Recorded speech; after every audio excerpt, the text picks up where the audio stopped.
Bear е хита на сезона. Пия Лава Bear и съм царя на купона. Пия Лава Bear и съм царя на купона. Лава Bear everywhere. Лава Bear е хита на сезона. Пия Лава Bear и съм царя на купона. Ето честита баба Марта. Лава Bear март месец. Пиеш Лава Bear и се чувстваш на март месец. Лава Bear март месец. Лава Bear март месец. И вие сте яки приятели. Абоначияшките. Слушайте една камбанка, едно лайкче и се абонирайте. Ако ви хареса, ако не ви хареса, ето това, знаете си. Добре, искам да ви видя.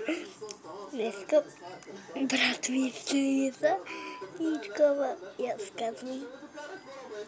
Честита баба Марта. Той вика, иска Марта месец. Шегувам се, бе.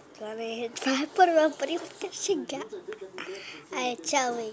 Не искам да ви виждам, чао. Пия Лава Bear и...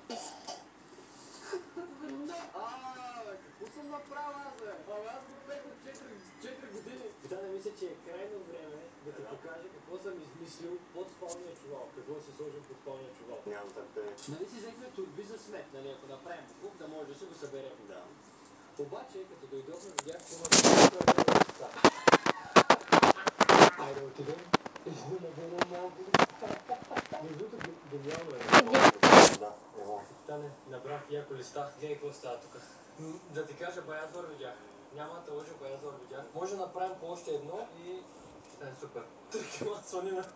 Сега между другото се случи най-лудо нещо, което може да ми се случи на оцеляне на 24 часа. Аз мисля, че тук в околността сме сами, защото вече е късно. И както си бера листа из гората, изведнъж чувам нещо в гората върви срещу мене. Виждам някакви отражения, защото то не беше чак толкова тъмно.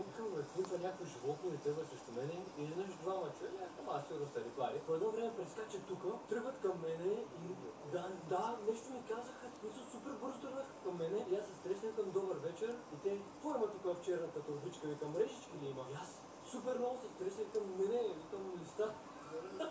Бера листа. Хванаха му да бера листа. И вика, дай да проверим чанчето. Чао.